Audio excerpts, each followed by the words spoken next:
Namaskar and welcome to NFL Masala. I'm your co-host Anant.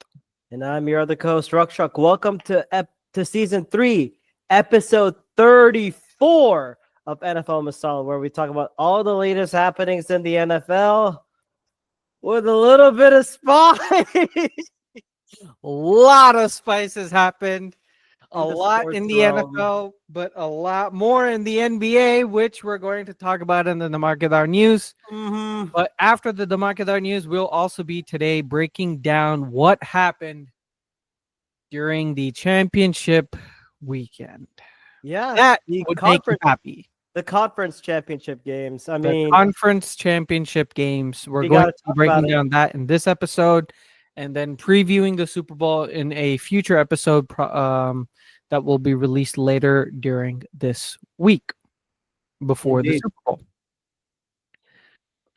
Alrighty, let's get started with some dhamakedar news before we get into the big bad breaking news from the NBA. We will go through some NFL news.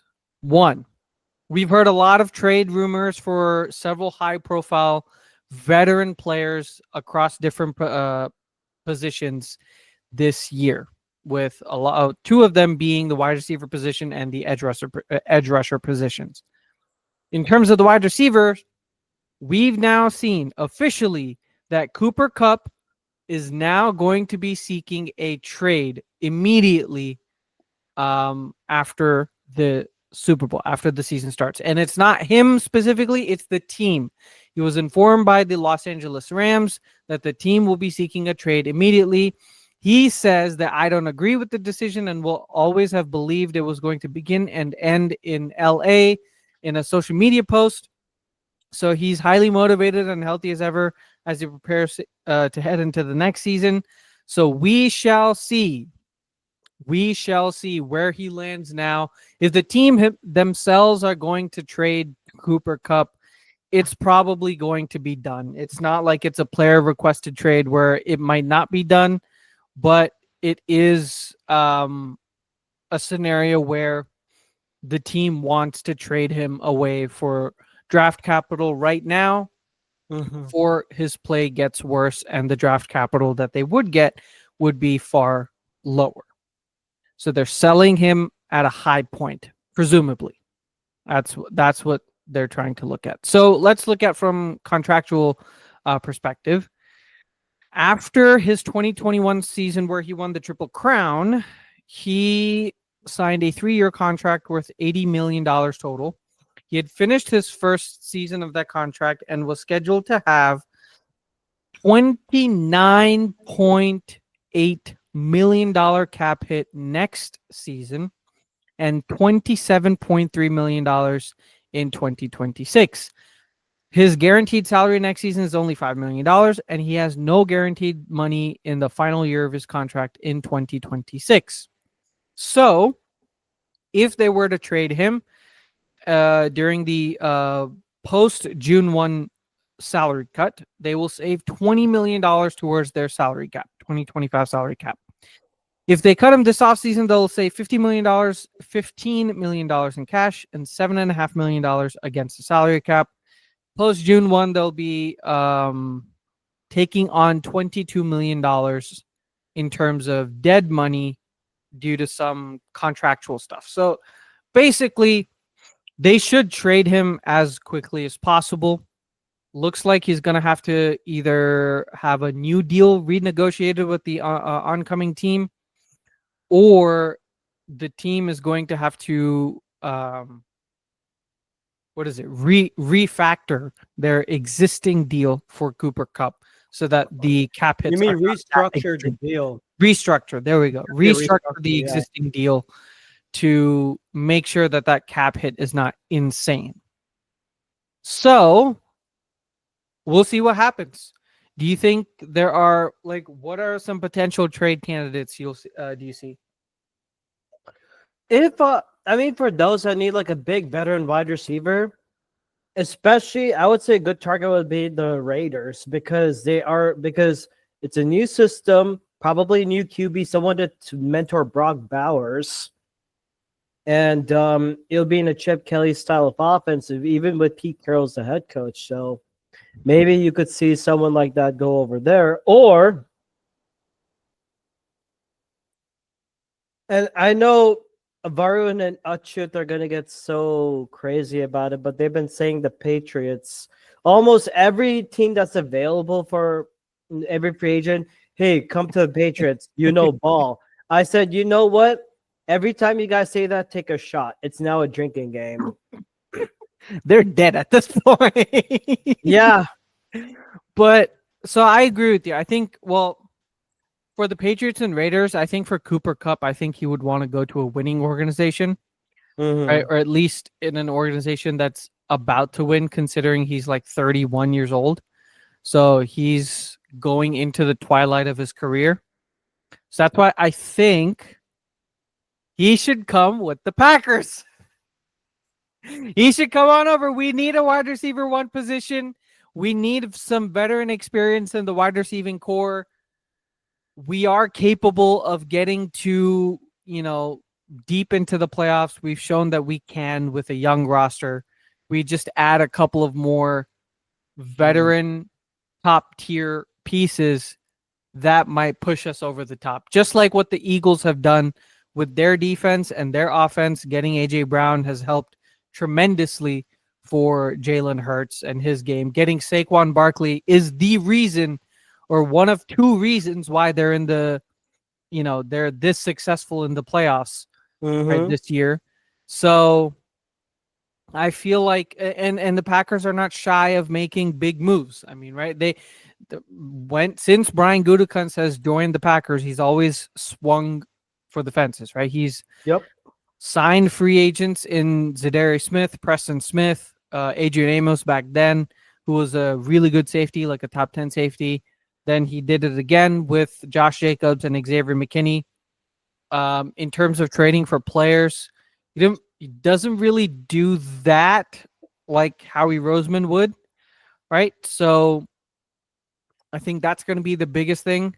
And in terms of like trade capital, Cooper Cup, yeah, he's on his, he's on the twilight end of his career, but he's still a top 10, top 5 wide receiver when healthy, right? Especially in a good pass happy system. Oh yeah, especially in a Shanahan style system, which is what the Packers would have at that point. So I think that would be a good target for the Packers, but I think it would probably be maybe a second round pick this year, maybe a late round pick next year.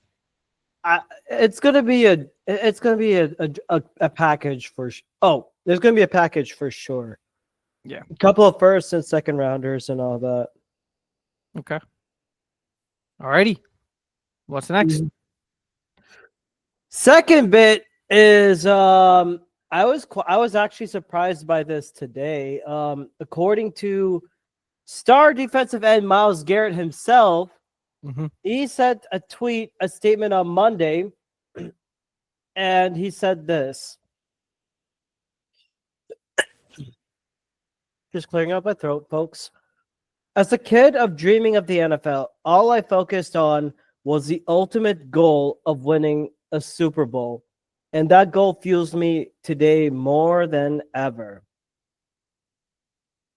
My love for the community of Northeast Ohio and the incredible fan base of the Cleveland Browns has made this one of the toughest decisions of my life. These past 8 years have shaped me into the man that I am today. While I loved calling the city my home, my desire to win and compete on the biggest stages won't allow me to be complacent. The goal was never to go from Cleveland to Canton. It has always been to compete for and win a Super Bowl. With that in mind, I requested to be traded from the Cleveland Browns, signed Myles Garrett. And I've pulled up the letter shown by Adam Schefter. Damn. I mean, damn. And this is incredible because, if you look at Myles Garrett right now in his career, he is part of a club that of people of players in their first 8 seasons to have almost 100 plus sacks. Mm-hmm. Reggie White, God rest his soul, DeMarcus Ware, TJ Watt, Jared Allen, and Myles Garrett. And he mentioned in late December that he did not want to go through another rebuild. So, in Cleveland, which also holds the second overall pick in the 2025 draft. Gee, I wonder who they're going to pick. And I mean, like, I do understand it that, like, that he does want to trade I know, like, the Cleveland Browns GM Andrew Berry does not want to trade him, as he's mentioned before, like on Friday last week. But Myles Garrett wants to win, and I don't blame him. I think he wants to go to Canton to win a ring and show what his impact is. And maybe he comes back to Cleveland and signs a one-day contract and ends his career, maybe. But I think right now he's doing what he wants to do and what he needs to do. So I say go for it, bud. Good luck. Yeah. What are your thoughts? Yeah, I think this is going to be even more explosive and volatile than the Cooper Kupp potential trade because, well, this is how it's going to be different than Cooper Kupp, right? It's not a team designated trade; it's a player designated or originated trade request, right? It's not like the team is trying to shop Myles Garrett around. He himself is saying, "I don't want to play for the Browns." So first, we need to see what the Browns are going to do, whether they're going to accept his request or they're just going to bench him, right? Because, okay, like Andrew Berry is the GM, but who do you think really runs that organization in terms of key star player personnel moves? That's the owner. That's Jimmy Haslam, right? There's a reason why Deshaun Watson is still on that team. And for some reason, Jimmy Haslam still wants him on that team. If we don't know what he's thinking, so we don't know what his thinking might be in terms of Myles Garrett specifically, right? So in this scenario, the Browns would first have to be agreeable enough with Myles Garrett to allow him to seek a trade with other teams. And then two, the GM has to be smart enough to ask for whatever the fuck that they want, right? Because they have all the leverage at this point, right? They should be asking for the sun and the moon and the stars and the whole solar system at this point. Right? They should be asking for multiple first rounders and maybe another player with some swapping of late round draft picks. That should be the end goal for the Browns GM if that ownership group is willing to part ways with Myles Garrett. Yeah, I think I could see that for sure. Alrighty. Next, so Texans have hired a new offensive coordinator in Nick Caley. He was the Rams tight end coach previously. He has spent 2 seasons on Sean McVay's staff, and then previously he was the Patriots tight ends coach for 6 seasons. So this will be the first time that Caley is going to be calling plays, and it's going to be a pivotal moment for the Texans offense because this is the time when you still have CJ Stroud on his rookie contract. You still have 2 to 3 years. And this is the time where you need to see if this team, this offense can be elevated with that offensive weaponry to the next tier, right? Because Bobby Slowick, he had his successes, right? But mostly that's because he had star talent. It's not like he's taking unknown players and making them into golden players, like star level players, right? It's more of the fact that there are really, really good skill players in a couple of key positions, and he was fortunate enough to use them to a really good, to a playoff level. But this year we saw a decline in CJ Stroud, primarily because that offensive line was not healthy, especially that interior, and he really got pummeled. But also because Bobby Slowick was not a capable run game coordinator in terms of calling the plays, right? He frequently called, plays on first down, or run plays on first down so much that it became very predictable, especially on the type of runs that they would call. And they would frequently get into second and long and third and long, and that did not help that offense. And then they had to rely on Nico Collins, being making a big play or making an explosive play, or you find some sort of explosive play with Joe Mixon, right? So clearly it was a boom or bust offense. And to provide more consistency, they're picking out someone who has sniffed Sean McVay in the past 5 years. So yeah, we'll see how this goes.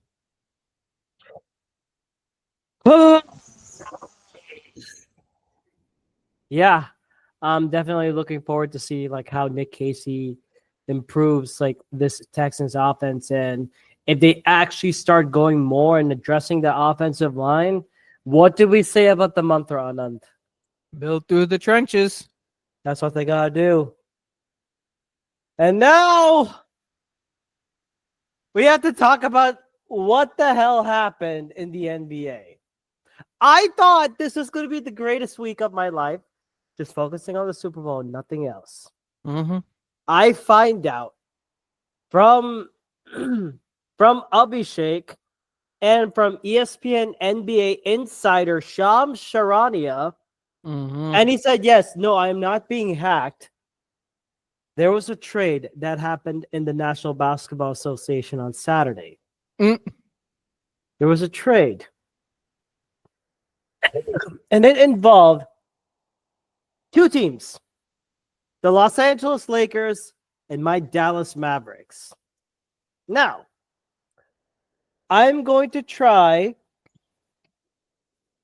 and paint this picture. There was a three-way deal that happened with the Mavericks, the Lakers, and the Utah Jazz. Mm-hmm. What happened was that the Mavericks traded the best player, the second best player in the NBA right now, 25-year-old Luka Doncic,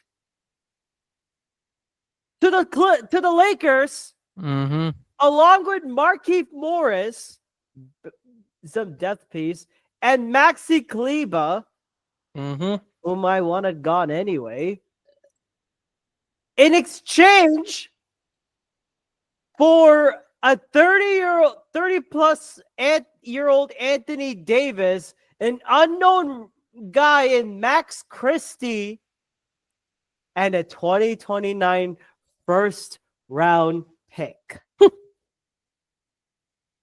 I mean, and I'm like, why the hell is this happening? And I'm hearing this, and I wanted answers from Mavericks GM Nico Harrison, who did a good job last year in getting Sanderson, Daniel Gafford, and a depth piece in PJ Washington. That's what helped facilitate the Mavs to make a big run in the NBA Finals before they lost to the Celtics. You want to know what the reason was? He emphasizes the importance of culture and the need to improve on defense. No shit, Sherlock. We could have done. I mean, for those that are wondering, like, why I am losing my mind right now, like, even though I wear Eagles gear, trust me, I used to live in Dallas, Texas. I've supported every Texas team other than the Cowboys. Understand this. But the fact that you're going to emphasize on culture, he says, we had a vision and the culture that we want to create since we've been here. The players we're bringing in, we believe exemplify. We think defense wins championships, and we're bringing one of the best two-way players. Are you kidding me? You want to bring in a 31-year-old Anthony Davis who's been injured. Yes, he may have won a ring with LeBron James, but then he can average 25 points, 12 rebounds. But are you kidding me? You are giving up a 25-year-old kid who is literally a superstar. We have not had a star since Dirk Nowitzki for a very long time. And you do this? You know what I saw on Twitter, on Instagram and Threads? There were mock funerals at the American Airlines Center next to the Dirk Nowitzki statue. Hell, a wedding was stopped halfway because of this news. I mean, what are we doing? And he's saying, well, let's be clear. I'm the one making the decisions and Kate's supportive of it. So it's just me. Are you freaking kidding me? And the fact that the fact that you didn't notify any other team and we could have gotten a better deal out of it, like a couple of first rounders and Dalton Connect, I would have been like, I hate it, but we're building more depth for the future. But no, you decide to get lowballed by Rob Pelinka and LeBron James. You fell for it, hook, line, sinker. This is worse than Dallas Cowboys management. You literally killed the heart and soul of the Dallas Mavericks. This man is a North Korean agent and needs to be deported. So let me ask you, what trade is worse? This or the Herschel Walker trade? Oh my. Oh God. This is the Herschel Walker trade. 21st century Herschel Walker trade. This is the NBA Herschel Walker trade. Hell, if the Mavericks are able to win a championship in the next 2-3 years, as Nico would say, maybe 3-4 years, if they're able to pull it off, I'm like, okay, but it sucks. But if we don't and we start tanking, I know. Screw North Korea. We're deporting him to the North Sentinelese Island. That's even worse. I don't even care. This man literally killed the Dallas Mavericks. Even Mark Cuban was shocked. And Luka Doncic bought a $15 million home in Dallas on Monday. And he heard about this trade. You know what? I would not be surprised if he puts up 100 points against us. I will not be surprised if he wins the ring. You know what, Luka? Go win that ring, man. You freaking deserve it. Dallas doesn't deserve you. Did you see his post? I will. Why do you have to remind me, Anand? Why do you have to bring this up?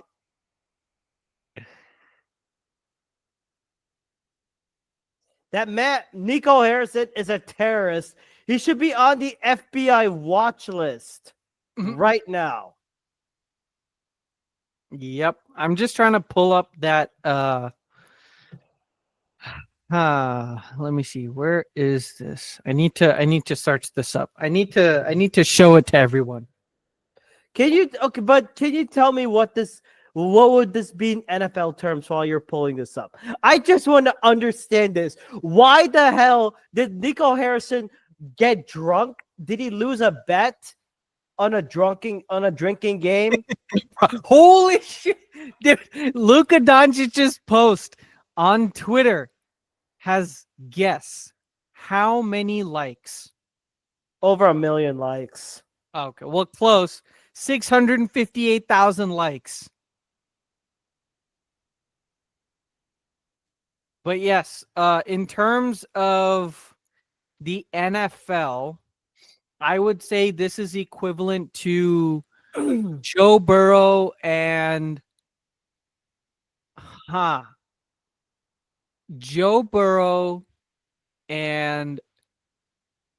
Chase being traded to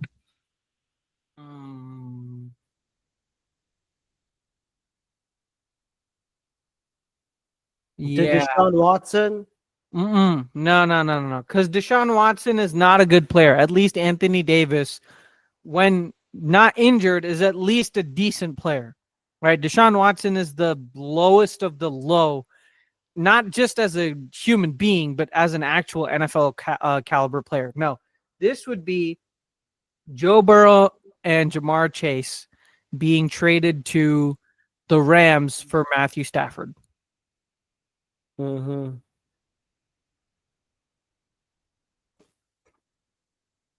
That's what this is.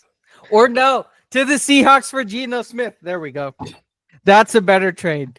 Seahawks get Joe Burrow and Jamar Chase. And the Bengals get Geno Smith, a couple of third rounders, and a future seventh rounder. That's what it is. I'm in a nightmare.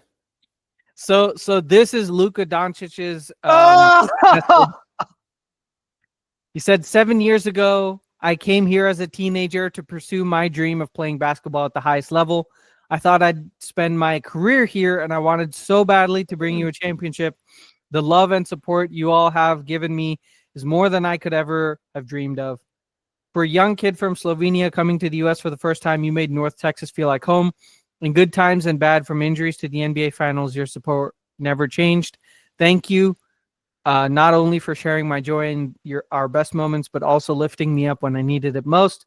To all the organizations I've worked with throughout the Dallas community, thank you for letting me contribute to your important work and join you in bringing light to those who need it. As I start the next part of my basketball journey, I'm leaving a city that will always feel like a home away from home. Dallas is a special place, and Mavs fans are special fans. Thank you from the bottom of my heart. Yeah, this is. I don't know what. I don't know. I mean, I don't know what this was.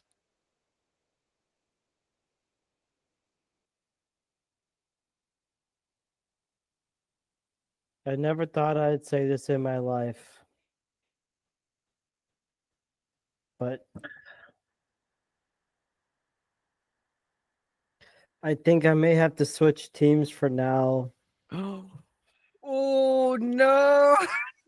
Oh no. I think I'm going to brave through the struggle and see what this season has taught me.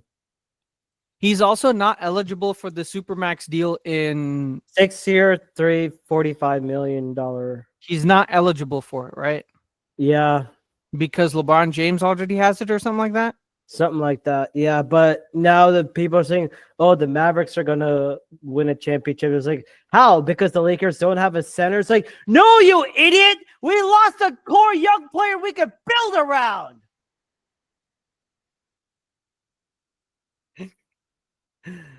I'm like, I'm still processing this. Mhm. Like, pardon my French, but what the fuck? Nico Harris. And I found, and I know like this is gonna be insensitive for people, so please shield your ears on this. I was like going through my doom scrolling of this entire situation and trying to see like any tributes and all that. Someone took a picture of Nico Harrison and compared him to Osama bin Laden. Oh, wow. Damn. Yeah, we're all taking this hard. Like, Mm-hmm. I agree. Alrighty, let's move on to please, more NFL. please. The championship round recap. This would be news to your ears, Dakshak. Mm-hmm. Best possible outcome. But we'll get into that when we have our special guest come on the show. Before that, let's talk about the AFC Championship. Chiefs versus Bills. Chiefs won 32-29. Again, another successful entry for the Chiefs into the Super Bowl. And of course, just when we thought the Bills were going to overcome the devil magic of the Chiefs, they couldn't. Unfortunately, the scenario was that the Chiefs' devil magic took it over, and they had the advantage. Now, not saying that the Bills were completely outmatched, because it was tied, or it was very close going into the last 5 minutes of the game, last 3 minutes of the game, actually. And all the Bills needed to do was to get a game-tying field goal. But unfortunately, they couldn't even get into field goal range. And that's because they tried too heavily to rely on Josh Allen. They did not run a single time for James Cook in that final drive. And this is the thing that irritates me the most, because James Cook has had a really solid game against this Chiefs playoff defense. And we all know the Chiefs just completely switch on 15 different gears in the playoffs. So it's a completely different team that you see in the playoffs that you see in the regular season. And James Cook was actually playing well. 13 carries for 85 yards and 2 touchdowns. But what happened, Rakshak, in that final drive? I mean, not a single carry to James Cook. I never understood it. Why are you not running the ball? You have 3 minutes left, 3:33 left in the game. All you need is a field goal. So you do as much as you can to run the clock down and get as close as you possibly can to get a touchdown. Like that should have been, the aim should have been, let's go get a touchdown, right? Let's kill the clock. Let's make sure that there are zeros left on the clock so that Patrick Mahomes does not get another chance, right? Do not give Mahomes another chance to end the game. They couldn't even get into field goal range because they refused to run the ball. The only run that they had, a design run, was to Ty Johnson that went for -1 yards.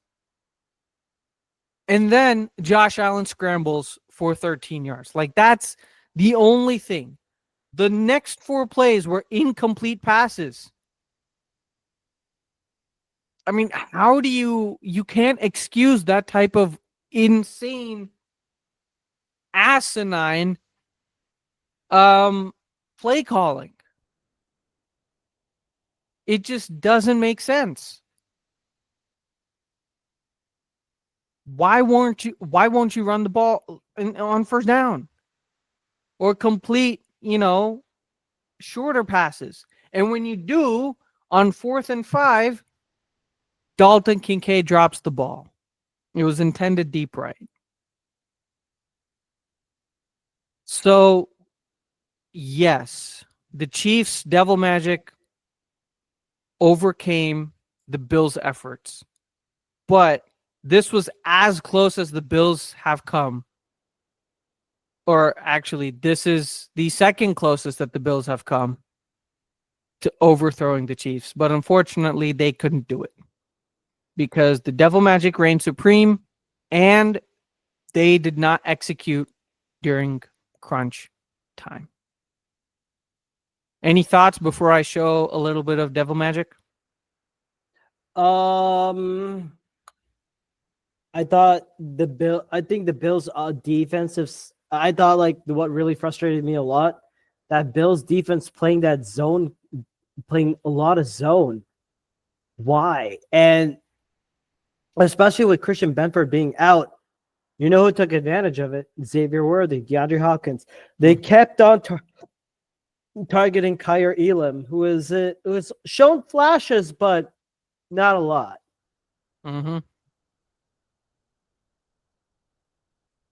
So these are like some of my basic thoughts on this one, or some astute observations. And shout out to Cameron, who is crestfallen, and I blame you, Bill, still for giving away Xavier Worthy, you dumbass. Alrighty.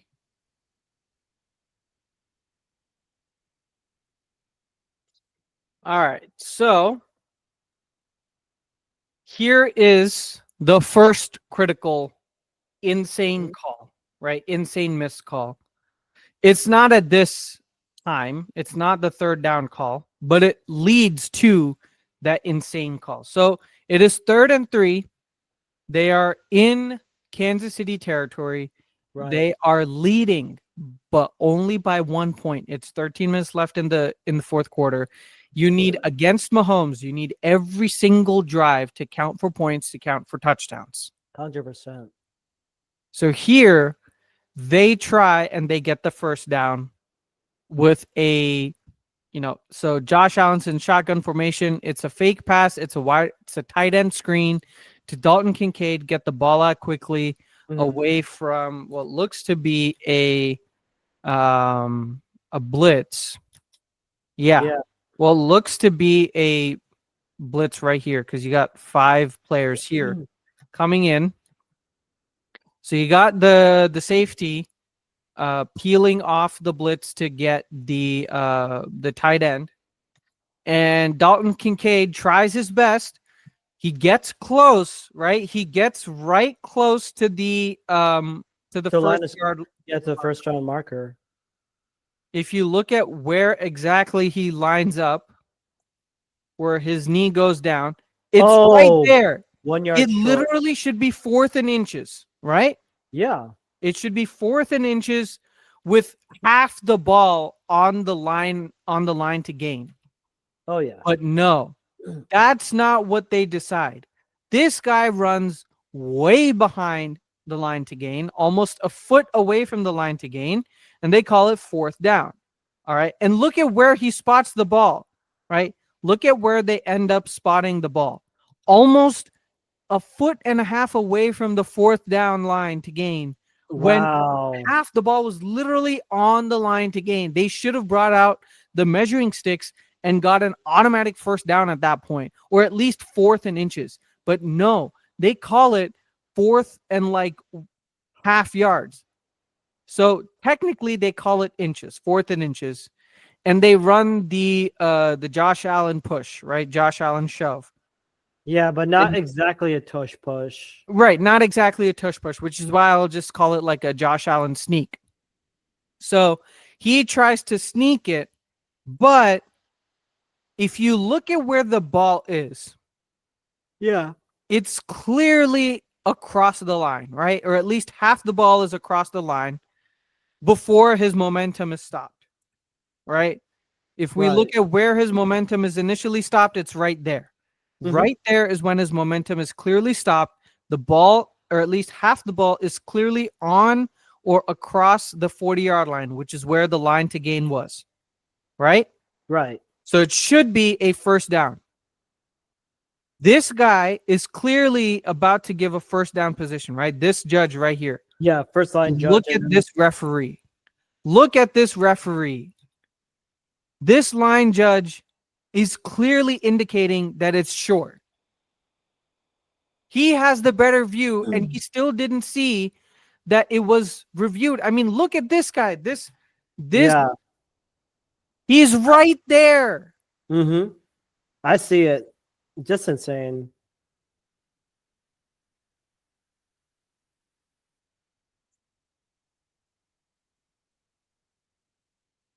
Insane. Like, I don't know, man. I mean, this is just another illustration of where that ball landed. But this is insane. I mean, how can they push the thumb on the scale and adjudicate so punishingly for the team that is playing against the Chiefs? I mean, this is a critical call that they clearly missed, and they didn't even have the stones to review it. There was no replay assist at that point. Did he even challenge it? The spot of the ball? Unfortunately, no, they didn't challenge the ball. But it shouldn't even have to be challenged. That should have been first down. It should have been a first down. Look, that umpire is clearly indicating that he's past the 40-yard line to gain. Yeah. And then it's this idiotic line judge who's saying, no, it was short. And they say that the referees are not biased to the refs. Right. And Roger Goodell was like so anal about it not too long ago. You wanted the villains, Chief? You got it. Apparently the Chiefs under Clete Blakeman are 4-0 or something like that in the playoffs. Good Lord. Yeah. I'm done. I mean, this is like every year we say, oh, okay, this is the year for the Bills and the Ravens to actually beat the Chiefs, right? We think the Ravens last year, their defense was awesome. That offense was pretty good, like one of the best offenses in the league at that point. They refused to run the football. This year we thought, okay, the Bills, they have a balanced offensive attack. They're going to beat the Chiefs, or at least they have a shot to beat the Chiefs. And no, they just false hope. The refs were completely against them. It's false hope. It's false hope. Yes, we are trapped by false hope, and all I can say is the world is grim. Nothing is the same. We will never be happy in life. Well, you might be, considering what happened in the NFC Championship. I am not happy so far, man. After what the hell Nico Harrison pulled off, that North Korean traitor, that North Korean agent, that Judas who sacrificed Jesus to the Romans. That's what Nico Harrison is. He has literally gone full Jerry Jones mode. We're going to go all in. All in, comma, insert correct punctuation. My ass. Well, at least if you're a Philadelphia Eagles fan, you're going to be happy with what happened in the NFC Championship game. Take it away. Right. With that being said, let's talk about this. This game, I said this to be very alert because facing the same team, especially your division your division rivals 3 times in a row, there's always going to be a patent rubber match. And the fact that it was played for the NFC Championship game, that speaks volume towards on how important this game was going to be. How important that the winner will get to the Super Bowl and have a chance to hopefully dethrone the Kansas City Chiefs. This was important because the Eagles have heard so much from the Commanders about how they lost 33-36 at home with Jaden Daniels putting up 5 touchdowns and and also him being able to go with complete drives to beat the Buccaneers and to beat the Detroit Lions, who were supposed to be the Super Bowl favorites. And this was supposed to be an important game for Jalen Hurts because everyone was questioning his ability to throw the football. Yes, he could throw, he could run, and they called him a game manager and all that. But the way the Eagles set the tone, boy, oh boy. You got to start from the beginning. First things first. After the Eagles deferred to the Commanders go on an 18-play drive. 70, I believe, 40 plus yards. And another crazy thing is it goes for a full 7 minutes. But what does this Vic Fangio defense only allow? 3 points. And just when you think the Commanders had all the control and what Joe Witt was saying, oh my goodness, you know what we're gonna do? If Jalen Hurts runs as a QB, we're gonna hit him hard as a running back or something like that. I think that's what the words are. It didn't happen like that. After a nice return by Will Shipley, who runs it all the way to the 40-yard line, first play, Jalen Hurts tosses left to Saquon Barkley. Barkley breaks through tackles, and he's off for a touchdown. One play, and for all the 7-minute drives and all that stuff, the way the Eagles scored that touchdown, it set the tone. One drive, one play, 18 seconds. That's all it took, and it set the freaking tone. Saquon we trust. And the Philadelphia Eagles put belt to ass on the Washington Commanders 55-23. And it all first starts on the offense. And credit where credit goes to, it went to Jalen Hurts. What a game he played. And his numbers, 20 for 28, 246 yards, 1 touchdown, 0 interceptions, 110.1 passer rating, 10 carries for 16 yards and 3 touchdowns. As a pocket passer, he completed 18 out of 20 pocket passes for 216 yards and a sole passing touchdown. Clutch and decisive and accurate. And I thought, and there were a lot of things that I liked, especially in his passing game. What was different was that I saw variations of, I saw Kellen Moore reopen his Boise State offensive book, or what he did when he was with the Dallas Cowboys. I mean, think about it. Not only did I see Saquon Barkley runs, I saw some quick passing games to AJ Brown, especially on third downs, and to AJ Brown. Dallas Goedert was heavily used. Devontae Smith was here and there. And I mean, it was just a 3-man wrecking crew. AJ Brown, Dallas Goedert, Devontae Smith in the passing game. But when you have Saquon Barkley put in go 15 carries, 118 yards and 3 touchdowns, I think that's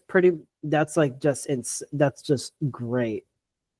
And of course, with that Sunday's win, Jalen Hurts there's a stat that I found. Jalen Hurts is the 8th QB in NFL history to reach multiple Super Bowls in his first 5 years. Tom Brady, Pat Mahomes, Russell Wilson, Ben Roethlisberger, Kurt Warner, Troy Aikman, and John Elway. That's just insane. And if you want to talk about how crazy this offense went, again, Washington was going to try and do how they beat the Eagles before a couple of years ago when they stayed ahead of the chains, they ran the ball and they went on those long drives. We answered it in one play. Saquon Barkley, 60-yard run. We basically put belt to ass on this so-called pathetic Commanders defense. Jalen Hurts was sacked twice. First one was on a 0 blitz. When they rushed in, everyone was like, yep, that's a sack. And the other one was he tried to run out or some play. But I mean, as a passing game wise, I saw short routes being used. I saw slants, crossers, mesh concepts, drags. I even saw on that 4th and 5 late in the first half, I saw him throw a go ball to AJ Brown. That was beautiful. And then 3rd and 13 scramble. He goes on a ball to Devontae Smith. That was immediately thought that was going to be for a touchdown and dropped.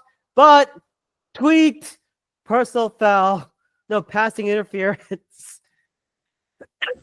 And I mean, and again, the Hurts comment about Nick Sirianni letting me out of a straight jacket a bit today is like, yep, that's going to be typical Jalen Hurts. He will say some shit like this, but I'm really proud of the way that he played that game. But Saquon Barkley, I think this is what this Eagles offense is. Running the ball with Saquon Barkley, death by 1,000 cuts, attacking on the passing game. And you know what I saw? I saw some pitches, and I saw Dallas Goedert jet sweep runs. Did you see that? And I'm like, where was this my entire life? Mm-hmm. And I thought like, and yeah, maybe, and I'll get to Will Shipley later on because, damn, he did a lot on special teams in the late part of the game. But I mean, and he had a fourth rushing touchdown that got he basically had a fourth rushing touchdown before it got vultured by the brotherly shove. I mean, Saquon Barkley could have gotten a 4-touchdown game, but he got the hat trick, the Saquon hat trick. I think he did that before. I think the last time was against the Packers in the very first game. Yeah, but it's fine. But with one game left to play, Saquon Barkley's just 30 yards away from the most productive rushing season in the NFL history. And guess what? He's 30 yards away from Terrell Davis, from taking over Terrell Davis, man. And I will say this. I thought when it came to coaching, I thought like, oh my God, what is Nick Sirianni going to do? Is he going to be conservative or is he going to be aggressive? On a 4th and 5 at the plus 45-yard line, trying to go for a goal ball to AJ Brown when he's being like hunted over like Marshawn Lattimore. That's ballsy by Howie. And especially when Dan Quinn decides to go ultra aggressive, this is where you need to be aggressive and smart at the same time. You don't need to go further aggressive, just like 1-2 things, and just keep the main thing, head of the chains. That's all there is. And speaking of Kellen Moore, based on EPA per drive, according to Sheil Kapati of The Ringer, that's the best Eagles offensive performance since their Super Bowl win over the Patriots. The 11th best offensive performance by any team in a game this season. And do you want to know the drive results that happened? Mm-hmm. For the Eagles, first drive, touchdown. Second drive, touchdown. Third drive was a missed field goal. Again, Jake Elliott. I think that's going to be a major concern. Jake Elliott not hitting 50+ yards, field goals. That's a shock. But then the fourth drive, touchdown, failed on the 2-point conversion. Fifth drive, touchdown. Sixth drive, punt. Seventh drive, touchdown. Eighth drive, punt. Ninth drive, touchdown. 10th drive, touchdown. 11th drive, end of the game, victory formation. That is incredible stuff. And you want to know what the biggest thing was? Earlier in the game, before the game started, we noticed that Cam Jurgens could be out for this game because of a back injury. And Landon Dickerson had Landon Dickerson had to step in, but he had to play center. He did not play a full game center. He only had like 7 or 8 snaps as a center in his entire season so far. But during the first half, he apparently had a leg injury and he was limping, yet he got it out the entire time, especially with Tyler Steen and the left guard side. He did his best. Tyler Steen had a good game. And then guess what happened? Cam Jurgens said, hey, let me try and play in because even though I have a back injury, I want to try and play in. Most of the time, Dickerson's saying like, no, hell no, you're staying back. But then second half, Cam Jurgens took over and he toughed it out. And he said, and a quote's from Brooks Cubana, how much did it take today? Cam Jurgens and Eagle Center Cam Jurgens. It took fucking everything. And by the Super Bowl, he's going to be ready to go. And man, Tyler Steen has been very good. I mean, I thought he did very good, but then AJ Butler, if I want to talk about the receiving attack, AJ Brown, Devontae Smith, and Dallas Goedert. Those are the the big three. AJ Brown, 6 receptions for 96 yards and a touchdown. And we gotta talk about it, about AJ Brown for sure. On that Jalen Hurts push, we saw a brawl between AJ and Lattimore. I have some receipts. Let's talk about it. Some receipts. Let's talk about it. Let's talk about it. Idiotic that they gave the penalty to only Marshawn Lattimore. I thought it should have been both AJ Brown and Marshawn Lattimore. Thank you. I honestly thought, I was like, how the hell did we get away with that? Can I share the video for that? Please. Because I've been bookmarking all the shit the refs did that was against the Commanders. Oh, and I have at least 6 things. And we have to talk about the Eagles defense, how Jalen Carter bitch slapped Tyler Bionis. Dude, he gouged the motherfucker's eyes out. They got a 5-yard penalty for encroachment. What is that? The Eagles, I read this somewhere. I don't know if this is true or not, but it makes sense. The Eagles are 6-0 with Brad Allen as their referee this year. 6-0. The fuck is this? I'm gonna share my screen. Yeah. So this is that video. All right, let's enlarge it. So put this on mute. So first, clearly a tush push. Right. AJ Brown is that outside corner just looking to seal the gap off from here. Yeah. And Marshawn Lattimore, then boom. Right. So it's been going off between these two so much. AJ and Lattimore. Right. So we get why Marshawn Lattimore gets a flag, right? He gets a hand in AJ Brown's face and nearly rips his helmet off. But AJ Brown is also, grabbing Marshawn Lattimore and nearly dragging him into the ground, and eventually does get the helmet off of Marshawn Lattimore and then pretends to just be like, oh, I didn't do anything. Look at that. Look at that. Whose helmet is off? Whose helmet is off? It's Lattimore. His helmet is off. Yeah. He and literally then you have the dirtiest right there. And you have the dirtiest player, Frankie Louvu. Frankie Louvu, the bitch over there. Bro, trying to play peacemaker. You have your own Frankie Louvu and Jalen Carter. Okay, we'll talk about that later. But I mean, but yeah, I'll say this on this fight, on this one thing I saw, it's like, how the hell did AJ Brown not get flagged? That would have been unnecessary roughness or unsportsmanlike conduct. First warning, and I'm like, that should. I mean, like, you got to keep your cool. I get it. But you know what happened? He was fined. He didn't get penalized, but he was fined later. What the fuck is this? Yeah, but consistently in the game. I mean, this is a huge moment, right? It should have been disciplinary fouls for both players. AJ Brown continued to have a really good game, especially towards the second half. In the second half, and it's just insane how favored the refs were. We'll get to that part, but first, I want to say about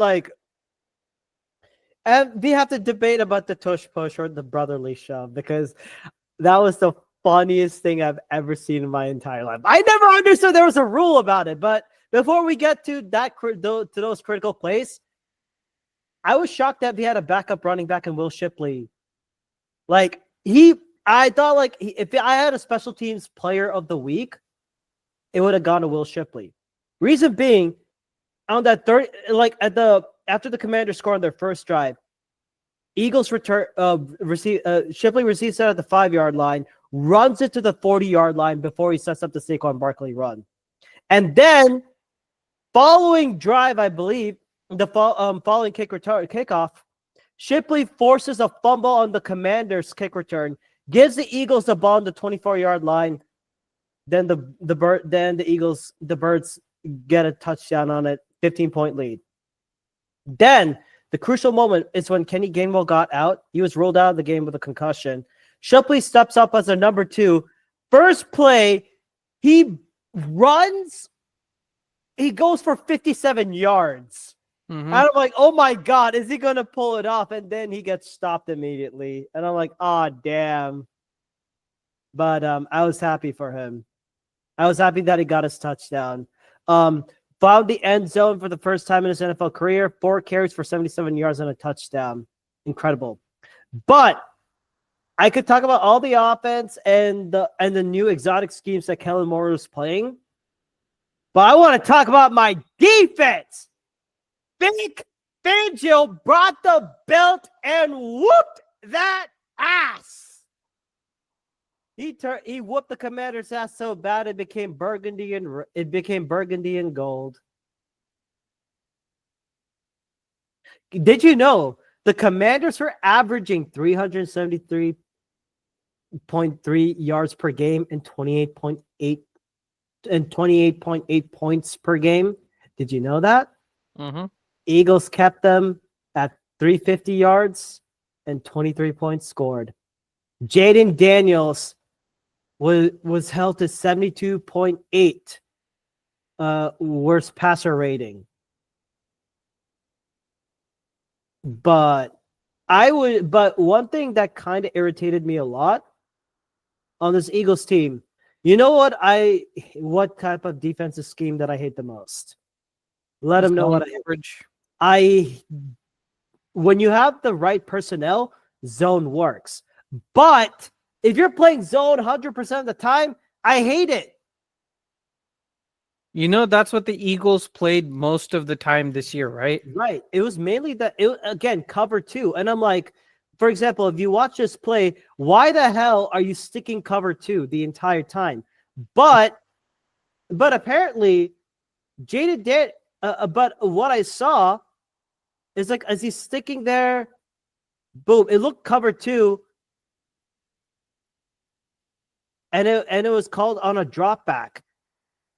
3rd and 10. It looked like on a third, and I'm like, why that? And apparently it was not like, and apparently Fangio's never run cover 2 in a while. I don't think so. This was the 6th time that he called it.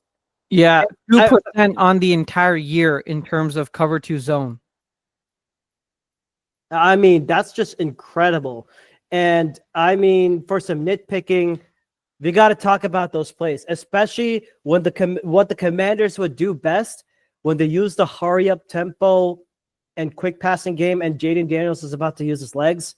Mm-hmm. I mean, they were able to score 3 points in the late second quarter when they started at their own 30-yard line. And then, of course, a lot of it was because of Jaden Daniels being blitzed.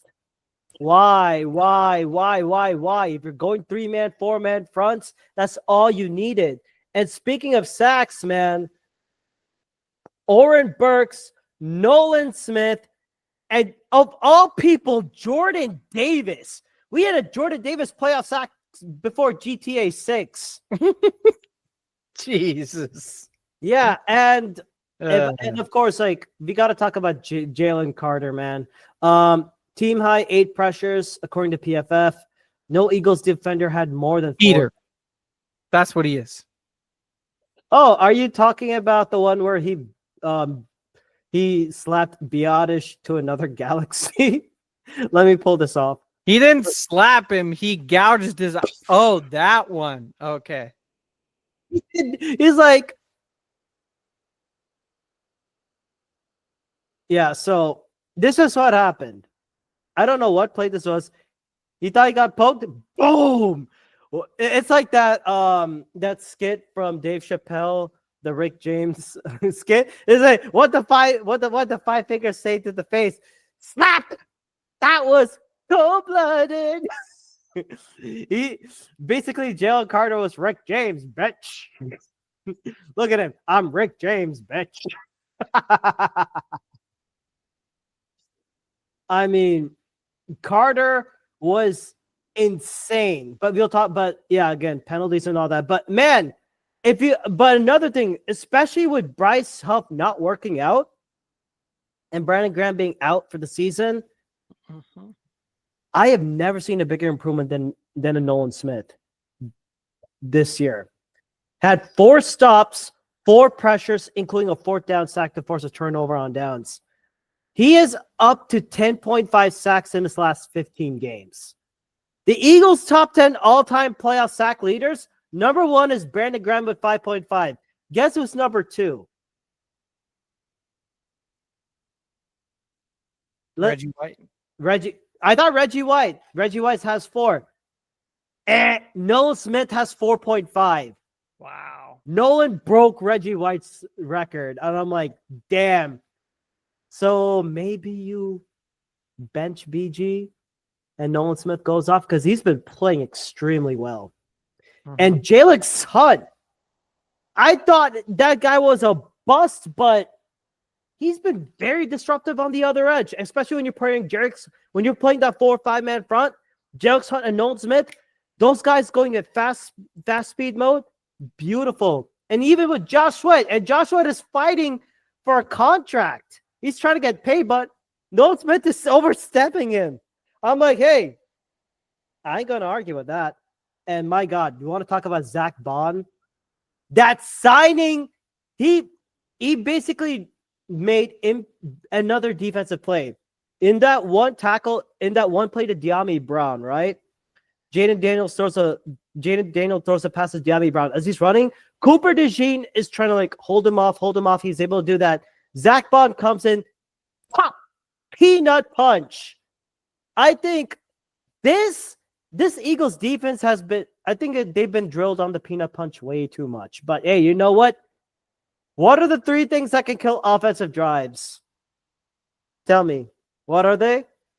Sacks, turnovers, and penalties. Man, the Eagles forced 5 turnovers that game. A lot of them via the peanut punch. And I want to show an example of this, okay? Like, this is just, when I said like the Eagles to go with full controlled violence, this is what I was talking about. Watch this. Okay, so I'm going to put this up on mute. Nope, I already spoiled it for everyone. But, okay, what are we seeing in this formation? So we see, I believe, a tight end or a running back in motion. Anand, you're on mute. Yeah. So we're seeing this guy running in motion. Jaden Daniels steps a pass. So you're seeing probably Terry McLaurin, De'Ami Brown, Olamide Zaccheaus, and maybe Zach Ertz. But he throws that because De'Ami Brown's in motion. This is this guy, right? Easy. He's able to break that zone. Zach Ertz makes a great stop. Great stop right there. Good block. Good blocking. I actually cheer on tops. But guess what? Cooper DeJean is right there. First of all, credit to that rookie, man, in the slot position. Are you seeing that he and Quinyon Mitchell are up for Defensive Rookie of the Year? Both of those guys. And as he's as he's trying to be there, DeJean, Zach Bond is right there. Peanut punch. And Reed Blankenship is there. Isn't that just insane? And then don't forget, Oren Burks. Apparently, I think the Eagles should be renamed, the defense should be renamed the Peanut Punchers, because honestly, this is what I've been pause. But I mean, look at Oren Burks. Watch when he's like linebacker right there. He's playing. See Austin Eckler, boom, peanut punch. Did you see that? Boom. Attacking the football as the defensive player, that's your number 1 mindset, right? Just attack the football, generate turnovers. Swarm mode. You play full on swarm mode. And I mean, And if I could go along with defense, you know, it really brought me up so much. Quinyon Mitchell, and guess what? We have our What boy up? from the Pete Nathan podcast, Mr. Pete Nathan. How's it going, dog? Going good, man. I'm about to grill some of the steaks. Got my oven ready. So Nice, Wait, nice. are those commander steaks that you're grilling? that's some commander steaks. Yes. But yeah, wanted to get your thoughts about the game, man. How was that Eagles defense? Oh, dude, that's world class defense, man. We came to work. Nobody was expecting us to do what we did, and yeah, what a performance! Like it's Yeah. amazing. Yep. What was the phrase? We put belt to ass on them. I know. Belt to ass. Yeah. Now, Anna, are you an Eagles fan? Technically, according to the bet, I'm supposed to be. Come on, Yeah. you gotta honor the bet. Nah. I know. I am. I'm Okay, technically honoring the bet. Fly Eagles fly and all that. Yeah. But one of my favorite things I had to see was of course Scary Terry got his touchdown, and that was my concern. But guess what? Other than that, Scary Terry, you have a boarding pass to Quinyanamo Bay. Do not pass go. Quinyon Mitchell got you locked up. By the way, Yeah, I mean that catch was pretty sweet by Quinyon in the end zone. oh yeah, Yeah. it was beautiful. And here's an amazing stat. Mm-hmm. Quinyon Mitchell lined up against Terry McLaurin, 36 of his 48 routes, press Right. coverage on half of them, and he only allowed one reception for 7 yards on 4 targets. And that included a quarter interception. And he didn't even need to shadow him the entire time. He's just like, I'm going to sit right there. He basically said, come at me, bro. Yeah, I mean that's what happens when you got a good coach, man. When you got a coach that knows how to manage the right Jims and Joes, the X's and O's work out for themselves. You need a coach. Last year with Miami, none of those guys wanted to play, and they're in Miami. So need I say more? You know what I mean? It's too much distractions, and we comes to Philadelphia, and you see what happens. You see what happened with Zach Bond. You see what happened with Cooper DeJean, Quinyon Mitchell. I mean, we didn't expect these guys to play this good this early. Like I'm like, these guys slowly develop. By November, December, we might see something, build on it next year. But these guys like exceeded expectations this year. Oh, 100%, man. And I mean, I don't even know who my defensive MVP is going to be for this game, because this team played as a unit. That's how big it was. Right. I mean, and Anand, do you want to talk about the craziest sequence that happened in the fourth quarter? You mean where the refs clearly indicated that they were handing the victory to the Eagles? Yes, I want to talk about that. Okay, I think I may have like the full video of that entire sequence. I got it here. Oh, you have it right here? Well, I don't have the entire sequence. No, I have it. I have it. The full 3 minutes and 50 seconds of it. I don't think we need to show 3 minutes and 50 seconds. We'll forward it. I mean, like we will you'll skip through it, okay? First things first. So, first play. What happens?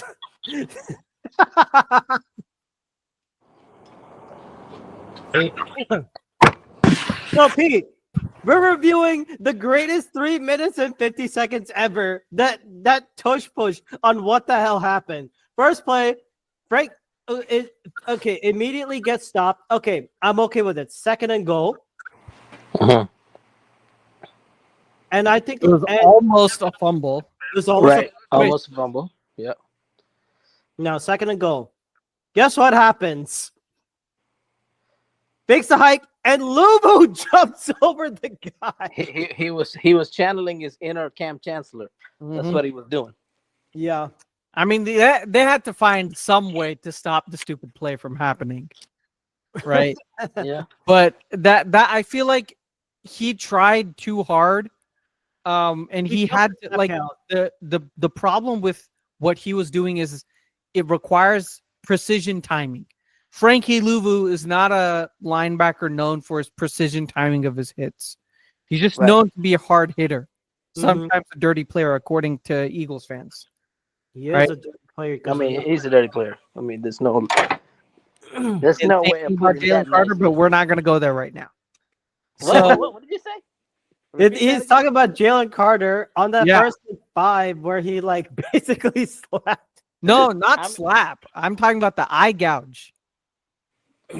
Yeah, I got John. Yeah. Anyways, go ahead with this one. Yeah. So what happens next? And I mean, they're showing replays of this.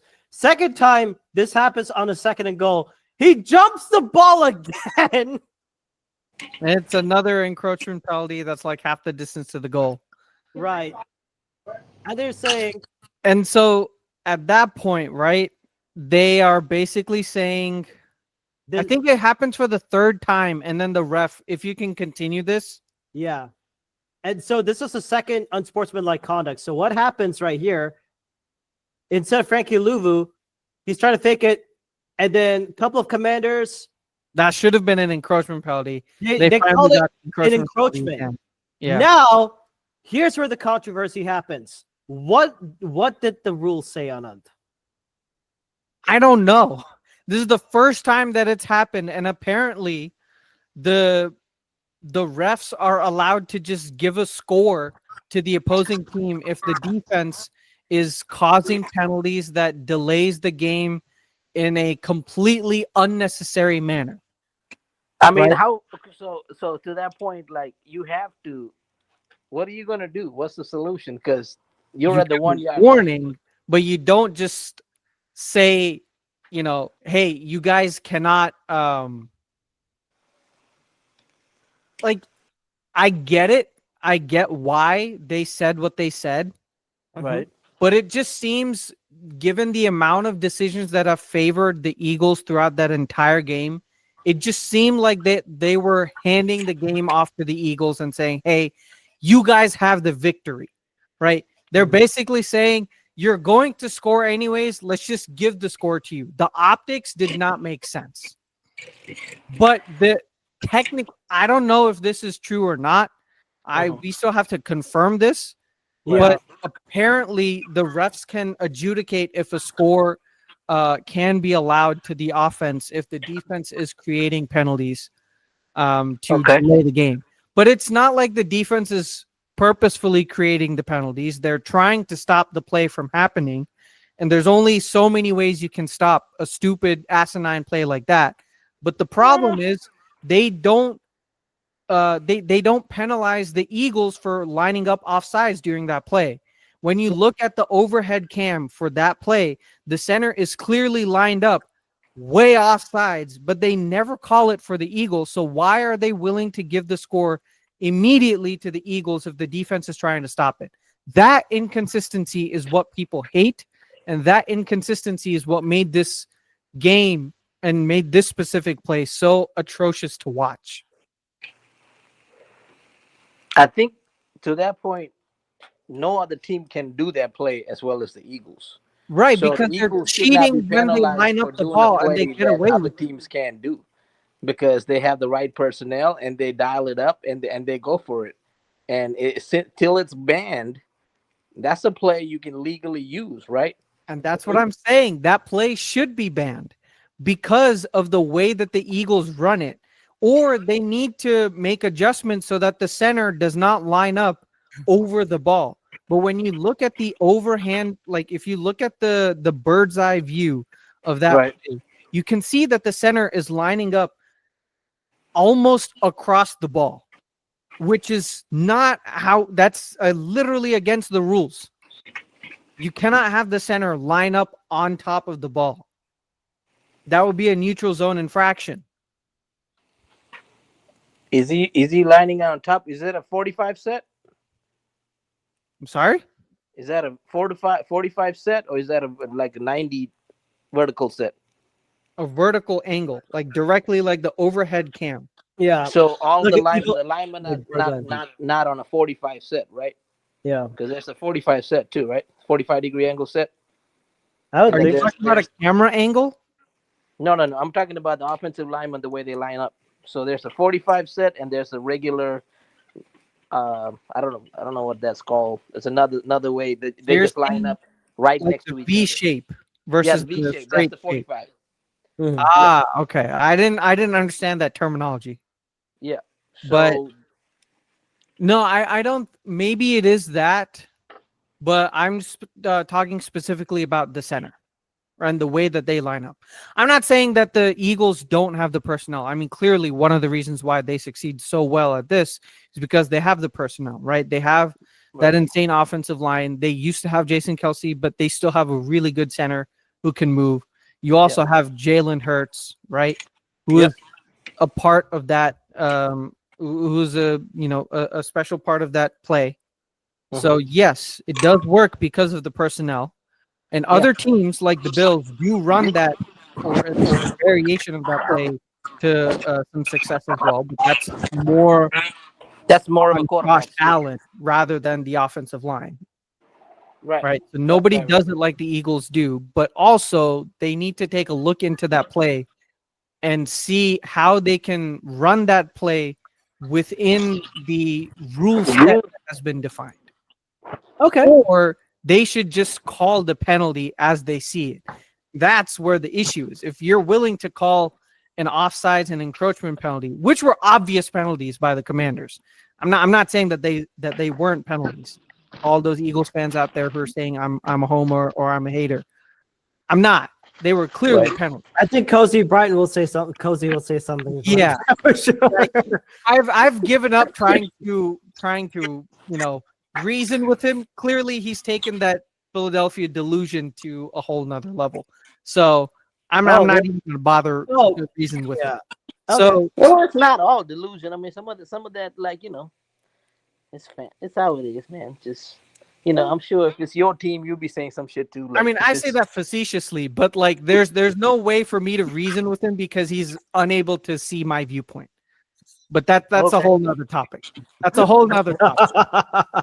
We don't have the time to discuss that right now. We have taken the try and we have thrown it the hell away. Okay. Yeah. But again, but some people I have to call those salty Commanders fans. I think there was one guy that made viral say, hey, they took over the Hard Rock Cafe on Market Street. I know. That was the funniest shit. And you guess who even lost? The Dallas Cowboys.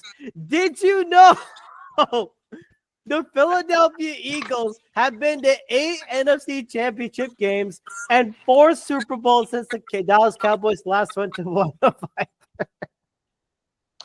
This is from RJ Ochoa of Blogging the Boys.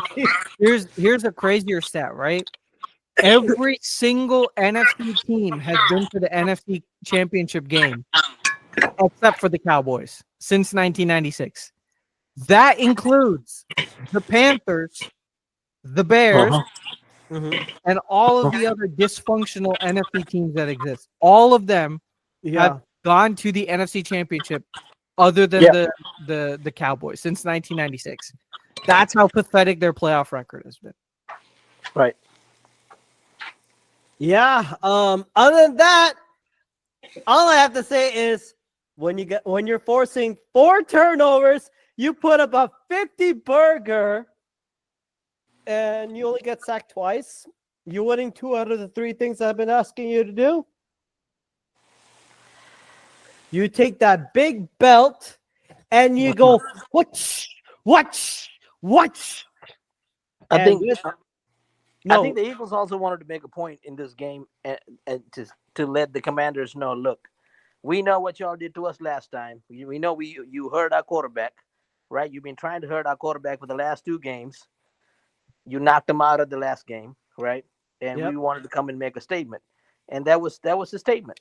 You know, that was a statement. That's how you make a statement. I think they were not happy with what happened in the regular season game, and the Commanders fans were celebrating a little too early, and that's what happens, man.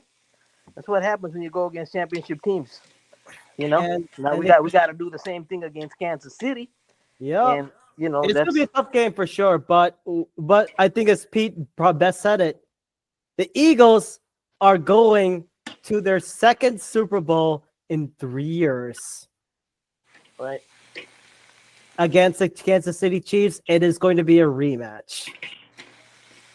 And I'm looking forward to it. That will be the only thing that will be in my mind, except on fucking Saturday. I'm still in. What's going on Saturday?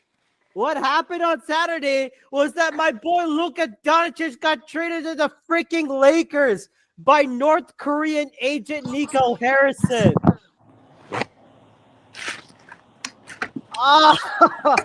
I'm still in pain by that. Are you a Mavericks fan? Yeah, I'm originally from Texas, bro. I'm originally from Dallas, man. I support Dallas teams other than the freaking Cowboys. The Eagles are the only thing that can give me hope. And I need this hope. All right. Any final thoughts on this game? The game coming up, the Eagles game? Well, no. I guess both the Commanders game and the one coming up. Well, the Commanders game, I think they took care of business. They did what they're supposed to do. The last touchdown, I wouldn't have ran it in. I would have just took a knee or some shit. But it is what it is. I think this team is been laser focused this whole year, regardless of however you want to put it, right? They're more nobody was really celebrating like 22. They were like singing the Eagles song, and they were just happy to be there, right? This time around they got a purpose. It kind of feels that 2017 vibe a little bit. And believe it or not, last time they played, the day before the Super Bowl or the day of the Super Bowl, I had like this feeling we're probably not gonna win this game, like this gremlin feeling, right? Like I don't have that feeling right now, so I think things are gonna turn out okay. So let's see how it goes. I mean, it is Kansas City. Can't take this team lightly. Like they're good and they got the help of the refs, right? So like you're talking about the refs, like that's the team that really got the help of the refs, because Patrick Mahomes be doing some bullshit things, right? So that's what you got to watch out for. But other than that, man, like I think we just got to do our part. Go play our game. I think Jalen knows what to do. I think Saquon knows what to do. Their goal, Kansas City's goal, is gonna be to stop Saquon, right? To stop Saquon from getting over 50 yards, 100 yards, or whatnot. I think the offensive line's got to go to work. You can't make mistakes. You can't have fumbles. You can't have interceptions. If it's not there, throw it away, right? You got to play this game smart, and you got to dominate the time of possession. Yep. You dominate the time of possession, and you got to go up by at least 2 scores. That's when you got comfortability in beating Patrick Mahomes, because it's a 1-score game, you ain't got a shot.